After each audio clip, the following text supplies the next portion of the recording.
Hello दोस्तों, welcome back to our channel law vacancy. और आज के इम्पोर्टेंट सेगमेंट में हम जिस नोटिफिकेशन के बारे में बात करने जा रहे हैं वो जो नोटिफिकेशन है, अभी 2-3 दिन पहले हमने उसके बारे में डिस्कस किया था। उसका शॉर्ट नोटिफिकेशन जो कि एचपी एडीए की वैकेंसी थी, असिस्टेंट डिस्ट्रिक्ट अटॉर्नी की वैकेंसी थी। और उसमें मैंने कहा था कि जैसे ही इसका डिटेल नोटिफिकेशन आता है आपको हमारे चैनल पर पता चल जाएगा। तो इसका डिटेल नोटिफिकेशन आ चुका है और जो आज का हमारा टॉपिक रहेगा डिस्कशन का वो इसका डिटेल नोटिफिकेशन ही रहने वाला है। तो आज की वीडियो में हम इसी से रिलेटेड सारी बातों को बहुत ही ज्यादा डिटेल से जानेंगे, जैसे क्या सिलेबस रहेगा, क्या एलिजिबिलिटी क्राइटेरिया है। लेकिन उससे पहले मैं एक छोटा सा रिमाइंडर ये दे दूं कि अगर आप हमारे चैनल पर नए हैं और साथ ही में एक लॉ फ्रेशर हैं, एक एडवोकेट हैं, जुडिशरी एस्पिरेंट हैं, या all over India legal field से किसी भी तरीके से जुड़े हुए हैं, तो all over India legal field से रिलेटेड जितनी भी अपडेट्स आती हैं या फिर जितनी भी वैकेंसीज आती हैं उन सबको हमारे चैनल पर डेली बेसिस पर बताया जाता है। इसीलिए आप हमारे चैनल को सब्सक्राइब कर लें एंड बेल आइकन को प्रेस कर दें ताकि डेली बेसिस पर जो भी नोटिफिकेशंस आ रहे हैं वो आपसे मिस ना हो। तो आइए देखते हैं कि इसमें क्या दे रखा है। तो सबसे पहले मैं आपको ये चीज क्लियर कर दूं कि इसमें जो आपकी नंबर ऑफ वैकेंसीज हैं वो आपका असिस्टेंट डिस्ट्रिक्ट अटॉर्नी की आपकी पोस्ट रहने वाली है। नंबर ऑफ वैकेंसीज आपकी 23 यानी कि 23 वैकेंसी आपकी रहने वाली है। काफी अच्छी खासी वैकेंसी है। और अनरिजर्व कैटेगरी के लिए 5 वैकेंसी है। और बाकी सबका डिस्क्रिप्शन हम प्रीवियस वीडियो में ही देख चुके हैं, तो मैं इसको नहीं एक्सप्लेन करने वाली। और अगर पे स्केल की बात रही तो आपका जो पे लेवल रहेगा वो पे लेवल 13 रहेगा, यानी कि 46,000 से लेकर 46,000 से लेकर 1,46,500 यानी कि 1,46,500 आपकी इसमें सैलरी रहने वाली है। अब हम एसेंशियल क्वालिफिकेशन की बात करें तो जिस भी कैंडिडेट ने प्रोफेशनल डिग्री इन लॉ, यानी कि अगर आपके पास 3 साल की एलएलबी है तो भी सही है और 5 साल की बीएलएलबी है तो भी सही है, फ्रॉम अ रिकॉग्नाइज्ड यूनिवर्सिटी आपके पास लॉ की डिग्री होनी चाहिए और आपके पास एटलीस्ट 2 years एक्सपीरियंस होना चाहिए एज एन एडवोकेट। और candidate is required to produce experience certificate duly signed by the president district bar association concern bar council of India. तो जो आपका एक्सपीरियंस सर्टिफिकेट होना चाहिए या तो वो डिस्ट्रिक्ट बार एसोसिएशन जो भी आपके होंगे उनके द्वारा साइन किया गया हो, या फिर president of bar council of India या फिर बार काउंसिल के द्वारा साइन किया गया हो। तो मोटा मोटा कहूँ तो आपके पास लॉ की डिग्री होनी चाहिए और एज एन एडवोकेट 2 साल का एक्सपीरियंस होना चाहिए। और डिजायरेबल क्वालिफिकेशन की बात करें कि अगर आपके पास ये क्वालिफिकेशन है तो भी अच्छा है, नहीं है तो भी अच्छा है, तो knowledge of customs manners and dialect of HP यानी कि Himachal Pradesh and suitability for appointment in the peculiar condition prevailing in Pradesh will be desirable qualification for the above post. तो आपको हिमाचल प्रदेश के जो भी चीजें हैं, जो भी वहाँ के कल्चर है, कस्टम है, उससे आपकी फेमिलैरिटी होनी चाहिए। और अगर आपके साथ ऐसा है तो फिर आपको थोड़ी सी प्रेफरेंस ज्यादा दी जाएगी। अब आपकी आगे एज लिमिट की बात करी जाए कि इसमें आपकी एज लिमिट क्या रहेगी, तो आपकी एज 18 से 35 साल होनी चाहिए, यानी कि एज पर 1 जनवरी 2025 आपकी एज 18 साल से कम नहीं होनी चाहिए और 35 साल से ज्यादा की नहीं होनी चाहिए। और बाकी जो एज रिलैक्सेशन मिलता है वो आपको जो एज पर गवर्नमेंट रूल्स हैं उसके अकॉर्डिंग ही मिलेगा। जैसे SC ST वालों को 5 साल का, ओबीसी वालों को 3 साल का, ईडब्ल्यूएस वालों को सॉरी, और बाकी PWBD वालों को इसमें एज रिलैक्सेशन मिलता है। तो इस तरीके से आपका इसमें एज रिलैक्सेशन रहेगा। अब हम इसमें बात करें कि आपका एग्जामिनेशन सेंटर कौन सा रहेगा, तो आपका एग्जामिनेशन सेंटर शिमला रहेगा। और आपकी जो एग्जामिनेशन फीस में रहने वाली है वो mail candidates of general, general physically disabled और डेफ, EWS वगैरह की 600, कैंडिडेट्स ऑफ अदर स्टेट्स जो कि अदर स्टेट से अप्लाई करेंगे वो सब जनरल में ही काउंट होंगे, उनकी 600 रहेगी।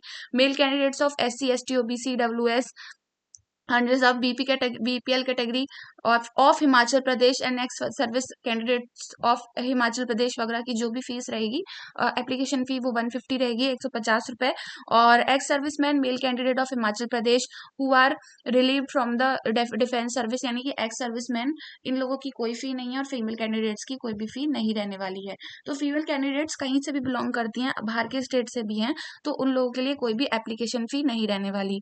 अब उसके बाद आपका जो इसमें आपका जो एप्लीकेशन फॉर्म रहेगा वो ऑनलाइन बेसिस पर जाएगा। और इसमें आपका एप्लीकेशन फॉर्म ऑनलाइन बेसिस पर रहेगा। एंड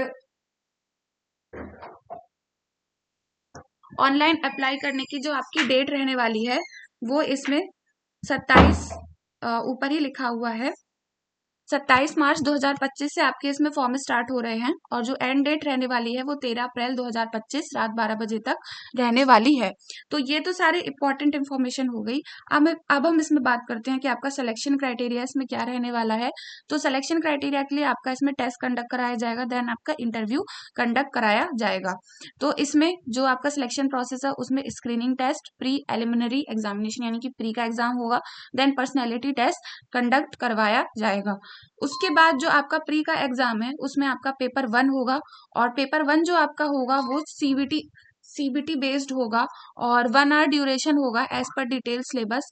और उसके बाद आपका इसमें 100 मार्क्स का ये पेपर होगा। Objective type multiple choice questions आपके इसमें आएंगे और इसमें आपके general knowledge of Himachal Pradesh 30 number का पूछा जाएगा, general knowledge of national and international affairs 30 number का पूछा जाएगा और knowledge of Hindi language 20 number का आएगा and knowledge of English language 20 number का पूछा जाएगा।